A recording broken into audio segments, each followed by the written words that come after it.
तो जय हिंद दोस्तों, जैसा कि आज है आपका 7 अगस्त और 7 अगस्त को दोस्तों आपका एसएससी सीएचएसएल का एग्जाम था, जो कि दोस्तों आपका फोर्थ शिफ्ट का भी एग्जाम है, जो कि आपका समाप्त हो गया है। और फोर्थ शिफ्ट में कहें तो दोस्तों आपका जो ओवर जो आपका एग्जाम था, आपका मॉडरेट टू हार्ड था। और जीके जीएस का जो पोर्शन था वो दोस्तों आपका हार्ड था। ठीक है, वो पूरा हार्ड था, क्योंकि स्टूडेंट है जो क्वेश्चन बिल्कुल नहीं बता पाए हैं और इतना लेट भी हो गया है। इस कारण ही कि आपका जो लेवल था आपका मॉडरेट था, फिर भी सारे क्वेश्चन नहीं मिल पाए हैं। ठीक है, तो जितने भी क्वेश्चन मिले हैं अधिकांश मिल चुके हैं, तो उन सभी प्रश्नों को देखेंगे विद एक्स्ट्रा फैक्ट के साथ। तो चलिए वीडियो को स्टार्ट करते हैं बिना किसी देरी के। बाकी सभी प्रश्नों का जो पीडीएफ है आपको टेलीग्राम पर प्रोवाइड कराने का हम कोशिश करेंगे, लिंक डिस्क्रिप्शन में आपका दिया गया है। ठीक है, तो देखिए पहला जो क्वेश्चन आपसे पूछा गया था, वो क्वेश्चन पूछा गया था दोस्तों आपका कि लाहो जो नृत्य है वो आपका किस राज्य से संबंधित है। ठीक है, तो लाहौर नृत्य की बात करेंगे फ्रेंड, तो ये दोस्तों आपका मेघालय राज्य से संबंधित है। तो इसका राइट आंसर क्या हो जाएगा, तो ये दोस्तों आपका मेघालय हो जाएगा। ठीक है, मेघालय के अलावा ये तो आपका नृत्य हो गया, लेकिन मेघालय में बहुत सारे त्यौहार भी मनाए जाते हैं जो कि आपके एग्जाम में पूछे जा चुके हैं। जैसा कि कल परसों ही पूछा गया था आपका नोक कर्म त्यौहार। ठीक है, कि नोक कर्म फेस्टिवल आपका कहाँ मनाया जाता है, तो ये भी आपका मेघालय में मनाया जाता है। खांसी त्यौहार आपका मेघालय में मनाया जाता है, खांसी तो आपका पहाड़ का ही नाम है। वांगला भी आपका मेघालय में, और साजिबू शिरोबा, ठीक है, ये जो त्यौहार है दोस्तों आपका मेघालय में मनाया जाता है। ठीक है, इसके अलावा लाहौर नृत्य के बारे में तो हम लोग बात कर लिए, मेघालय राज्य से संबंधित है। ये नृत्य बेही दन खलम उत्सव के दौरान किया जाता है। पुरुष और महिलाओं दोनों के द्वारा किया जाता है।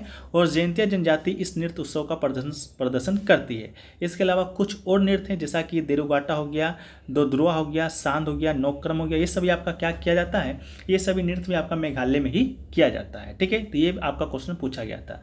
वीडियो में आगे बढ़े फ्रेंड्स, इससे पहले आपको बता दें कि एसएससी 2023 में जितने भी आपका एग्जाम हुए हैं, जैसा कि आपका एसएससी सीजीएल का एग्जाम हुआ है 39 शिफ्ट में, एमटीएस का 57, सीएचएसएल 2022 का 36 और सीएचएसएल 2023 का आज मिला देते तो 16 शिफ्ट। ठीक है, में एग्जाम कंडक्ट हो चुका है। सभी शिफ्टों का पीडीएफ अगर आप लेना चाहते हैं तो 59 रुपये में आप इसे प्राप्त कर सकते हैं। सभी प्रश्नों के साथ दोस्तों आपको इंपॉर्टेंट एक्स्ट्रा फैक्ट्स मिलेगा।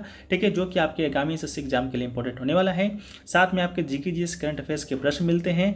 इसे आपको प्राप्त करने के लिए नीचे दिए गए 2 व्हाट्सएप नंबर पर आप इसे संपर्क कर लीजिएगा, आपको मिल जाएगा।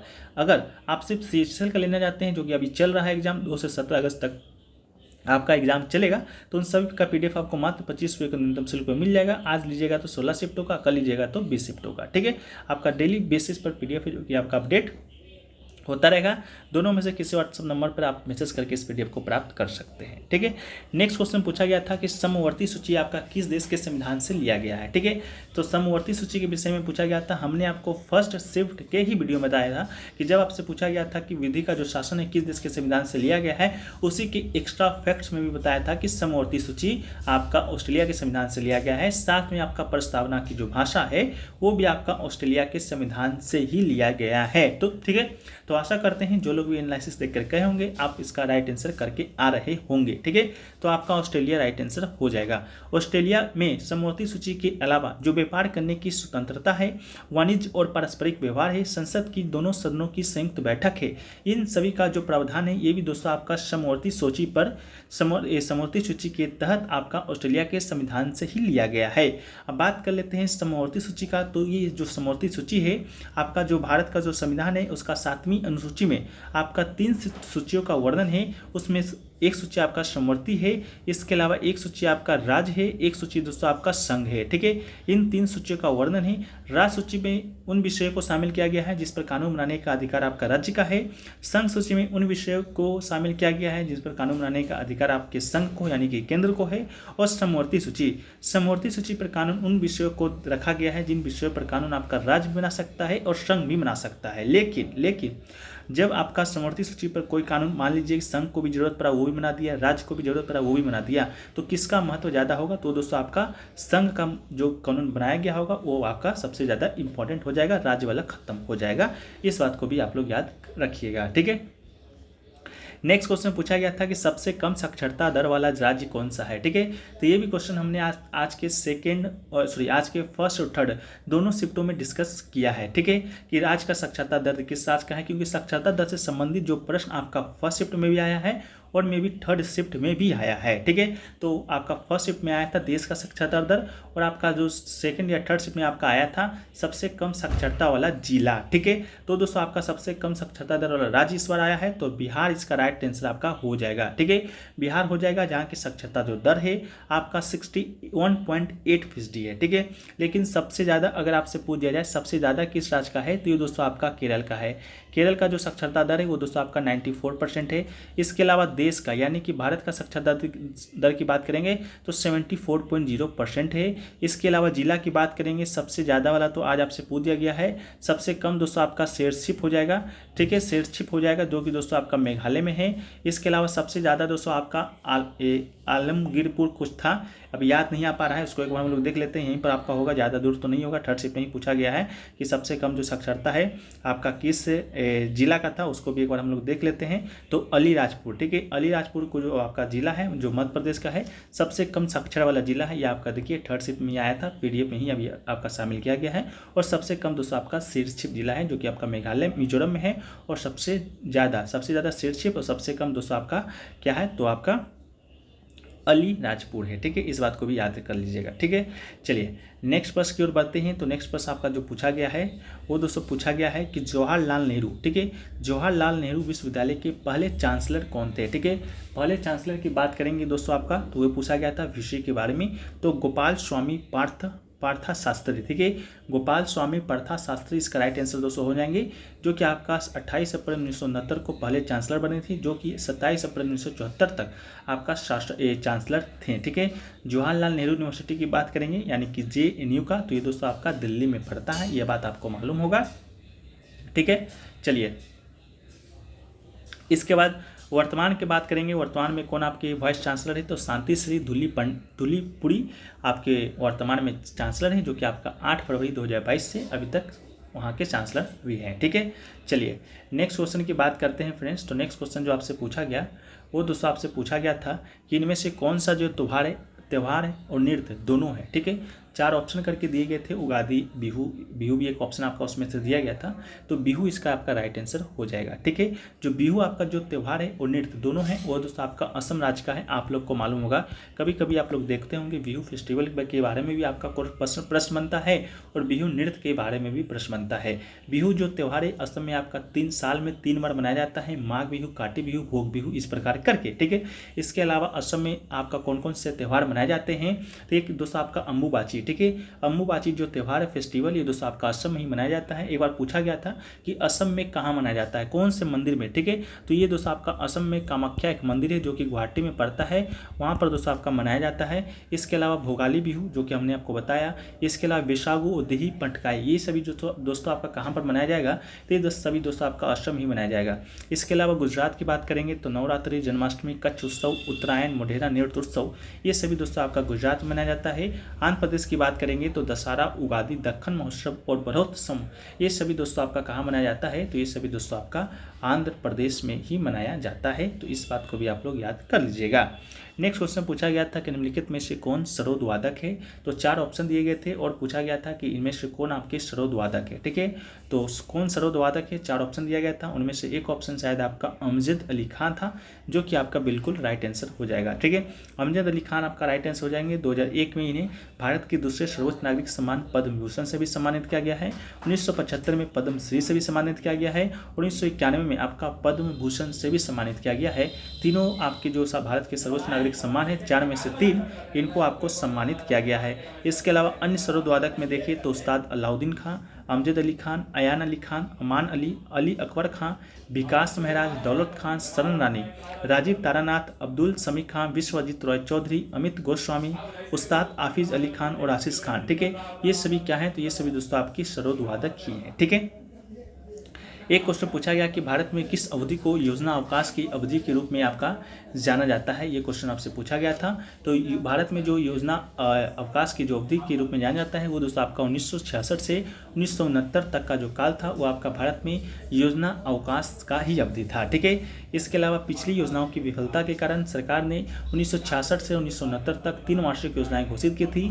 योजना की अवकाश के पीछे जो मुख्य कारण था भारत पाकिस्तान युद्ध और चीन भारत युद्ध, जो कि तीसरी पंचवर्षीय योजना की विफलता का ही कारण था। ठीक है, इसे आपका 1 अप्रैल 1966 से 31 मार्च 1969 तक विस्तारित किया गया था और इसे प्लान हॉलीडे भी कहा जाता है। ठीक है, इसको भी याद रखिएगा, इसे दोस्तों आपका प्लान हॉलीडे भी आपका कहा जाता है। ठीक है, चलिए नेक्स्ट क्वेश्चन पूछा गया था आपका कि 2022 में बॉक्सिंग में स्वर्ण पदक किसने जीता था, इस तरह करके कोई प्रश्न था। ये प्रश्न दोस्तों आपका कंफर्म नहीं है। अगर आप एग्जाम देकर आ रहे हैं तो आप लोग जरूर बताइएगा ये क्वेश्चन आपका आया था कि नहीं आया था। अगर बॉक्सिंग में स्वर्ण पदक की बात करेंगे तो शिव थापा और मोहम्मद हुसामुद्दीन ने हिसार में पुरुष राष्ट्रीय मुक्केबाजी चैंपियनशिप 2022 में क्या किया था, स्वर्ण पदक किया था। स्वर्ण पदक अपने नाम किया था। रिकॉर्ड 6 बार की एशियाई पदक विजेता भारतीय मुक्केबाज शिव थापा ने 63.5 किलोग्राम फाइनल में 2021 विश्व युवा चैंपियन के कांस्य पदक विजेता अंकित नरवाल को सर्वसम्मत निर्णय से आसानी से हरा दिया था। इसके अलावा नेक्स्ट क्वेश्चन पूछा गया था इंटेंसिटी का एंटोनिम्स पूछा गया था। इंटेंसिटी का जो मतलब होता है आपका तीव्रता होता है, इसका जो एंटोनिम्स हो जाएगा एपाथी हो जाएगा, काल्म हो जाएगा, काल्मनेस हो जाएगा, ईज हो जाएगा, इन्वर्शन हो जाएगा, हैप्पीनेस, आइडलनेस एंड इनएक्टिविटी। ये सभी दोस्तों आपका इंटेंसिटी का एंटोनिम्स हो जाएगा। इनमें से ही एक ऑप्शन आपको दिया गया होगा। नेक्स्ट क्वेश्चन आपका मेटिकुलोस का एंटोनिम्स से पूछा था। मेटिकुलोस का आपका जो मीनिंग होता है आपका सूक्ष्म होता है। इसका जो एंटोनिम होगा आपका केयरलेस हो जाएगा, फॉल्स हो जाएगा, इम्प्रिसाइज हो जाएगा, इनएक्यूरेट हो जाएगा। इसके अलावा इनडेफिनाइट हो जाएगा, इनएग्जैक्ट हो जाएगा, नेग्लिजेंट हो जाएगा एंड क्वेश्चनेबल हो जाएगा। ठीक है, इसके अलावा एक क्वेश्चन आपसे पूछा गया था लाइव स्टॉक वन वर्ड। ठीक है, लाइव स्टॉक वर्ड दिया गया था, इसका वन वर्ड पूछा गया था जो कि आपका एनिमल से रिलेटेड था। तो एनिमल्स कीप्ड और राइज्ड फॉर यूज और प्लेजर, यानी कि उपयोग या आनंद के लिए पाले या पाले गए जानवर को दोस्तों आपका लाइव स्टॉक कहा जाता है। ठीक है, इसके अलावा एक आपका इडियम पूछा गया था spare the rod and spoiled the child meaning. इसका इडियम पूछा गया था। तो इसका right answer if you don't discipline children they will become spoiled. ठीक है, यदि आप बच्चे को अनुशासित नहीं करेंगे तो वो बिगड़ जाएंगे। ठीक है, इसका आपका इडियम का मीनिंग हो जाएगा फ्रेंड्स। ठीक है, ये आपसे पूछा गया था। देखिए फ्रेंड्स, नेक्स्ट जो क्वेश्चन आपसे पूछा गया था वो पूछा गया है आपके कि मेघना हलावत। ठीक है, मेघना हलावत आपके जो प्रेसिडेंट बनी है वो आपका किसकी पहली महिला प्रेसिडेंट बनी है। ठीक है, तो इसका जो राइट आंसर दोस्तों आपका हो जाएगा वो आपका table tennis federation of India. ठीक है, table tennis federation of India की पहली महिला अध्यक्ष आपका मेघना हलावत बनी है। इसके अलावा मेघना हलावत आपके हैं कौन, तो आपके जो हरियाणा के उप मुख्यमंत्री है दुष्यंत चौटाला। ठीक है, उनकी ही पत्नी है। ठीक है, इसके अलावा इसके जो नया महासचिव बने हैं वे कौन बने हैं, तो कमलेश मेहता। ठीक है, कमलेश मेहता आपके table tennis federation of India के महासचिव बने हैं। और table tennis federation of India का जो स्थापना है वो आपका 1926 में हुआ है और इसका जो हेड क्वार्टर है वो दोस्तों आपका नई दिल्ली में है। ठीक है, नेक्स्ट क्वेश्चन आपका पूछा गया था कि बिरसा मुंडा स्टेडियम आपका कहाँ पर स्थित है। ठीक है, तो बिरसा मुंडा जो स्टेडियम है वो दोस्तों आपका ओडिशा में स्थित है। इसका राइट आंसर आपका ओडिशा हो जाएगा। यह भारत का सबसे बड़ा हॉकी स्टेडियम भी है, इस बात को भी याद रखिएगा। ठीक है, भारत का सबसे बड़ा क्या है, तो हॉकी स्टेडियम है। इसके अलावा एक क्वेश्चन पूछा गया कि बलबन किसका नायाब था। ठीक है, बलबन किसका नायाब था, इस प्रकार करके आपसे क्वेश्चन पूछा गया था। ऑप्शन में कुतुबुद्दीन ऐबक, इल्तुतमिश और नसरुद्दीन साद भी दिया गया था। ठीक है, तो इसका जो राइट आंसर दोस्तों आपका हो जाएगा नसरुद्दीन हो जाएगा। ठीक है, इसके अलावा नेक्स्ट क्वेश्चन आपसे पूछा गया था स्वर्णिम चतुर्भुज से रिलेटेड आपका पूछा गया था कि दिल्ली, मुंबई, चेन्नई और कोलकाता को आपस में कौन जोड़ता है। ठीक है, तो ये दोस्तों हमको आपको फर्स्ट शिफ्ट के वीडियो में जब बताया था कि जब आपका स्वर्णिम चतुर्भुज से संबंधित आपका जो एक प्रश्न आया था कि स्वर्णिम चतुर्भुज का जो गठन है, संगठन है, उसका किसने किया था, तो इसका गठन आपका NHI के द्वारा किया गया था। ठीक है, उसी समय हमने आपको बताया था कि ये भारत के 4 राज्यों जो कि मेट्रोपॉलिटन है उसको आपस में जोड़ता है। वह 4 राज्य आपके कौन कौन से थे, तो दिल्ली था, मुंबई था, चेन्नई था और कोलकाता था। हमने विस्तार पूर्वक से आपका स्वर्णिम चतुर्भुज के बारे में डिस्कस किया था, जिसका स्थापना आपको बताया था कि किसने किया था, तो आपका ये अटल कुमार वाजपेयी जी के द्वारा किया गया था। 2001 में दोस्तों इसको योजना को बनाया गया था, 2003 में शुरू हुआ था, 2013 में दोस्तों इसे पूरा किया गया था। ठीक है, एक क्वेश्चन पूछा गया था कि 2019 में पद्मश्री अवार्ड आपका किसे दिया गया था, इस प्रकार का कोई क्वेश्चन पूछा गया था। स्टूडेंट बता रहे थे कथक से रिलेटेड था, लेकिन कथक से रिलेटेड मुझे कोई प्राप्त नहीं हुआ है। लेकिन 2019 में एक पद्मश्री है जो कि दोस्तों नर्तकी नटराज को दिया गया है, जो कि भरतनाट्यम शास्त्रीय नृत्य से संबंधित थी। और ये पद्मश्री से सम्मानित होने वाली पहली ट्रांसजेंडर महिला थी। ठीक है, क्या थी? पहली ट्रांसजेंडर महिला थी। इनको आपका पद्मश्री जो अवार्ड है आपका दिया गया था। बाकी आप लोग बताइए था कथक ही था दिया या आपका भरतनाट्यम दिया गया था। ठीक है, बाकी दोस्तों क्वेश्चन और भी हैं, जैसे कि आपका एक पूछा गया था कि इनमें से कौन अपुष्पी है। इसमें से ऑप्शन टेरिडोफाइटा, जिम्नोस्पर्म और आवत वीर्य दिया गया था। ठीक है, तो इसका आंसर आप लोग कमेंट सेक्शन में बता दीजिए। एक क्वेश्चन दोस्तों आपका केमिस्ट्री से भी आया था, IUPAC नेम का, उसका भी जो रासायनिक जो एलिमेंट है, एलिमेंट का नाम नहीं मिल पाया है। बाकी जैसे जैसे क्वेश्चन मिलते जाएंगे हम लोग PDF में शामिल कर देंगे। PDF दोस्तों आपको टेलीग्राम पे मिल जाएगा, जैसा कि हमने आपको बताया है, लिंक डिस्क्रिप्शन में दिया गया है।